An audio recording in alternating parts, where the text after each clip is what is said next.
తిరుపతి మాజీ MLA YCP నేత భూమన కరుణాకర్ రెడ్డితో పాటు ఆయన తనయుడు భూమన అభినయ్ రెడ్డి త్వరలోనే జైలుకు వెళతారని సంచలన వ్యాఖ్యలు చేశారు. అంతేకాకుండా ఏ ఒక్క వ్యాపారం చేయకుండా భూమన అన్ని కోట్లు ఎలా సంపాదించాడని కూడా ప్రశ్నించారు. భూమనకు కౌంట్ డౌన్ స్టార్ట్ అయిందంటున్న స్వచ్ఛాంధ్ర కార్పొరేషన్ చైర్మన్ పట్టాభితో మా ప్రతినిధి కిరణ్ ఫేస్ టు ఫేస్. తిరుపతిలో టీడీపీ అధికార ప్రతినిధి పట్టాభి గారు కొన్ని సంచలన వ్యాఖ్యలు అయితే కూడా చేశారు. దీనికి సంబంధించి ఇప్పటికే కరుణాకర్ రెడ్డి పైన కొన్ని తీవ్రమైన వ్యాఖ్యలు చేశారు. మనతో పాటు సార్ పట్టాభి గారు ఉన్నారు. సార్ అడిగి మరిన్ని విషయాలు తెలుసుకుందాం. సార్ చెప్పండి సార్, మీరు ఇంతకుముందు మాట్లాడుతూ కూడా తిరుపతి మాజీ ఎమ్మెల్యే కరుణాకర్ రెడ్డి మీద తీవ్ర వ్యాఖ్యలు చేస్తారు. అరెస్ట్ అవుతారు, లెక్కర్ కేసులో ఉంటారంటే ఏం సార్ ఆ విషయాలు ఏం సార్? ఇప్పుడు కరుణాకర్ రెడ్డికి సంబంధించి నేను మాట్లాడినటువంటి ప్రతి మాటకి ఆధారాలు ఉన్నాయి. ఇవాళ నేను ఛాలెంజ్ చేశా కరుణాకర్ రెడ్డిని, 9 ఎకరాల భూమిని, స్వర్ణముఖి నది గర్భంలో భూమిని నువ్వు కబ్జా చేసావా లేదా? ప్రహరీ కూడా కట్టుకున్నావు కదా, నీకు ఉన్నటువంటి 15 ఎకరాలు 9 ఎకరాలు కలిపేసుకుని ప్రహరీ కూడా కట్టావు కదా, దాన్ని నువ్వు కాదనగలవా? కాబట్టి ఇటువంటి అతను చేసినటువంటి భూ కబ్జాలు, అదేవిధంగా TDR bond scam, vigilance enquiry report వచ్చేసింది, ప్రభుత్వానికి సమర్పించారు.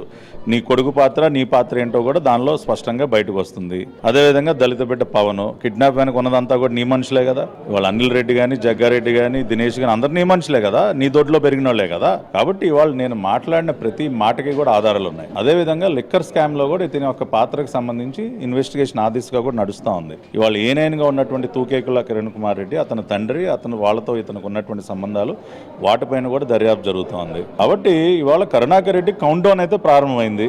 ఇక కరుణాకర్ రెడ్డి అతని కొడుకుని ఎవరు కూడా రక్షించలేరు. వారు చేసినటువంటి పాపాలు పండినటువంటి పరిస్థితి. అందుకనే ఇవాళ గట్టిగా హెచ్చరించడం జరిగింది, సవాల్ కూడా చేయడం జరిగింది. రమ్మనండి, నేను అన్నా ఇవాళ నీ భూమిలోకి వెళ్దాం పదా, నువ్వు కూడా రా నాతో పాటు, 9 ఎకరాల కబ్జా జరిగిందని నేను నిరూపిస్తా, లేదు అని నువ్వు నిరూపించు, రమ్మనండి కరుణాకర్ రెడ్డిని.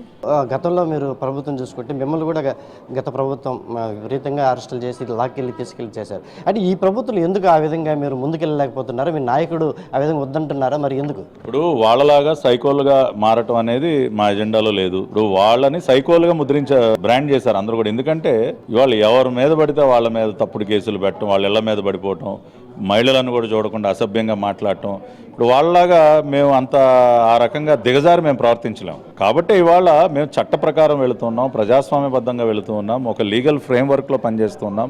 కాబట్టి కొంత సమయం పడుతుంది, చర్యలు తీసుకోవాలనుకున్నప్పుడు కొంత సమయం పడుతుంది. విత్ ఎవిడెన్సెస్ మేము ముందుకు వెళుతున్నాం కాబట్టి కొంత టైం పడుతుంది. కానీ లోకేష్ గారు రెడ్ బుక్ అనేది it is a reality. Red బుక్లో ఎవరైతే తప్పు చేసినటువంటి వాళ్ళ పేర్లన్నీ ఉన్నాయి, వాళ్ళందరిపైన చట్టపరంగా ప్రజాస్వామ్యబద్ధంగా వ్యవహరిస్తూ చర్యలు తీసుకుంటాం. అంటే పట్టాభి గారు మాట్లాడుతూ కూడా కొన్ని సంచలన వ్యాఖ్యలు అయితే చేశారు. తిరుపతిలో మాజీ ఎమ్మెల్యే కరుణాకర్ రెడ్డి అదేవిధంగా లిక్కర్స్ కేసులో దర్యాప్తు చేస్తున్నారు. అంతేకాకుండా తిరుపతిలోని స్వర్ణముఖి నదీ ప్రాంతంలో కూడా 20 ఎకరాలకు సంబంధించి భూమి కూడా కబ్జా చేస్తారు. వీటన్నిటిపైన పూర్తి స్థాయిలో దర్యాప్తు చేసిన అనంతరం లీగల్గా ఖచ్చితంగా అరెస్ట్ అవుతారని చెప్పేసి సంచలన వ్యాఖ్యలు చేసే పరిస్థితి అయితే కనిపిస్తూ ఉంది. Over to studio.